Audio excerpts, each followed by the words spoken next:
Brady, quote, he's letting that thing rip, like he's letting it fly. There's a lot of velocity on the ball, a lot of touch, and there's a difference, you know. I'm glad people are talking down about it because I know the truth about it, and I'm excited about what's to come. So, Shannon, is Godwin telling the truth, or is he protecting his QB, Tom Brady? He's protecting me. He's being a good teammate. I mean, what was he supposed to say? Yeah. I mean, you know, I wish they'd ask him to say in reference to what? So how would you say his arm talent is compared to Jameis? Is the same velocity? But the thing is, Skip, is that it's hard for me to see a scenario with so many people that evaluate it a lot closer than I do. I'm just looking at the TV copy, so I'm not going back and getting game tape because I have to watch too many games to particularly try to break down Tom Brady. But from what I can see from the game copy, and I know people that have broken Tom down via game tape, say his arm, he has lost some velocity on his throws. And that's okay. He's still, look, it's not like he was ever Brett Favre, Skip, and nobody's going to consider him Patrick Mahomes. Tom Brady gets the job done because he understands defense and he throws with a lot of timing and accuracy. And so even if he were to lose, like Greg Maddux, it was all about placement. Greg Maddux wasn't busting a window with a brick. But he could pinpoint it here and here and here and dot I's, and you couldn't hit it. And he could make it dance. He could make it dance. And Tom Brady has such great anticipation that before the guy snaps his head around, the ball is on his way.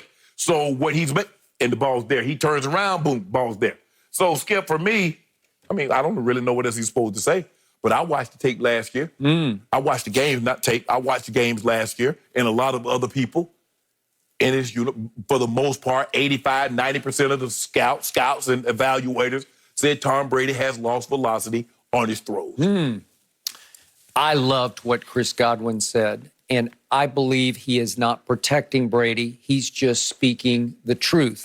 Because the first of the quote is, over the last couple of years, you've heard people on TV, Shannon Sharp, talking about Tom, and they love to talk about how his arm is dying. Yep, Shannon Sharp. Shannon Sharp. Washed up rag arm, Tom Brady. There's a difference between dying and dead. Okay. So dead. He's okay. There we go. Thank you. Let's go to dead. His arm is dead. So Chris Godwin what I loved about the quote is he's acknowledging the skeptics, acknowledging the naysayers and doomsayers when it comes to Tom Brady, and he's saying, gee, I don't see it at all. He is letting it rip. I see plenty of velocity, just like I always saw from him when he was winning Super Bowls. And to your point, no, he wasn't Dan Marino. He wasn't John Elway. He wasn't Brett Favre. No. He had an above-average arm, but it was mostly about anticipation and accuracy. Correct. Got it.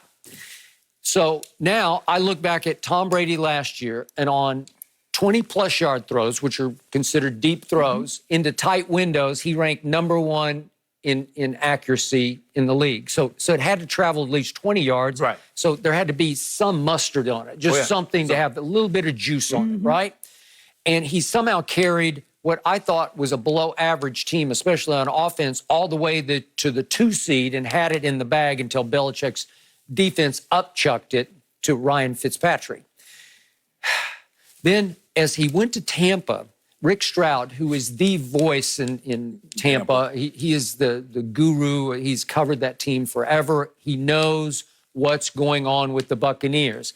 He reported that he was told by the top people in the organization there was, quote-unquote, no discernible drop-off in Brady's arm. So do I believe Tampa, as you told me, the team that has the worst win percentage in North American sports history, or do I trust Coach Bill Belichick, who is the winningest?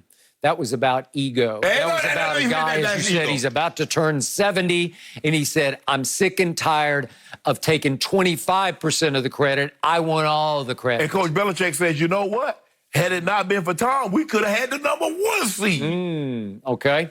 So I ask you, Mr. Sharp. Yes. Who on last year's offense could get deep? If you say he's spaghetti arm, he's washed up, who could get deep? Julian Edelman? Could he? I don't think so.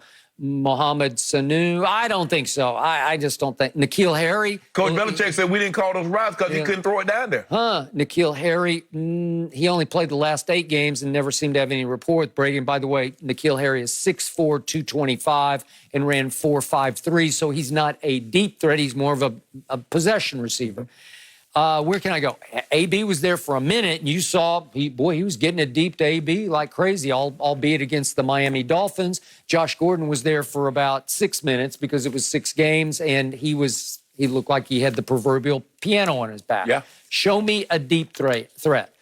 Maybe Philip Dorsett, but again, they barely used him. Skip, outside of that season in which he threw the bombs over Baghdad to Randy, Yep. Skip, that's not his game. Okay. You know he throws to the backs, he throws to the tight end. Wes Welker, he made Wes Welker a lot of money. He made Julian Edelman a lot of money. He made Amendola a lot of money. That's where he don't deep sea fish. He short fish. He right there catching them little ones. Okay, but did he have a Tyreek? No. Did he have a Julio? Skip. Julio? No. He's never had that. Did he even have a Hollywood Brown? I think not. Hold on. But see, you never gave those guys the credit they deserved until they weren't there, and then you realized just how good they were when he didn't have Hogan, when he didn't have Amendola, when Edelman was Nick. Now all of a sudden, you want to get those guys. You know what? You're talking about. Wait, you're talking about the 3 guys from Dorchester? Yeah, those 3 guys from Dorchester. Yeah, that's where he found them. Yeah. They were in the stands one day, and he said, would you guys come down here and suit up? Okay. And it worked. They stayed. But hold on. And that guy that you talked about, he was number 1 in 20-plus yards, which is the big play. And tight windows, he was number 1. Yep. Yeah, but he's also 19th in QBR. You like that, right? He was also 27th in completion percentage. Yeah. That sounds sort of Aaron Rodgers-esque. Check down. Oh, yeah. Oh, Timmy Tong, what they call him. Don't hit me. Really? Jimmy, they hit down here. Ooh. Really? Yeah, old Timmy Tong. And he led them on a 60-yard drive for a touchdown that put them in the 2 seed in the AFC. That's sweet, man. That's a week off to get ready for a home game. And Belichick said, all we know, this is what we know for 1,000% for certain. His last 2 home games, he threw pick 6s. Last one of the regular season against Miami, Eric Rowe got it. All teammates. All teammates. Logan Ryan got him too. washed up, Got it. dead arm. Got it. Yep. Coach Belichick said, I done seen enough. Chris Godwin. Mike Evans. Coach Belichick says, I can't carry you anymore. I've been carrying you for 20 years, Tom. Really? I've been carrying you for 20 years. It's time. He opened the door and he reached across and opened the door, let him get on out. And he walked right out of that door, right into heaven. Yeah. Down in Tampa Bay. Coach Belichick said, I'm done. Been carrying you for 20 years. Evans. Gronk. He got the GOAT of tight ends. He got Gronk. Cameron Brate. O.J. Howard. Yes. I can go on and on and on. It's loaded. It's the most talent Tom Brady's ever had on offense in 20 years. In other words, what you're trying to tell the people at home is that Tom is there for a great ride. Because they're about to pick him up and carry his butt. Okay, he'll take that. Oh, you carry it all the way to a home Super Bowl. They didn't carry him that far. Tampa's in the home Super Bowl after winning the NFC South. Thank you very much. Didn't Cam Jordan just tell you that wasn't happening? Yeah. Didn't he just playing for second? Yeah. Right? That's on Tom's wall in his bedroom. Good. Yep. Here we go. I am so looking forward to Shannon being wrong here. Like,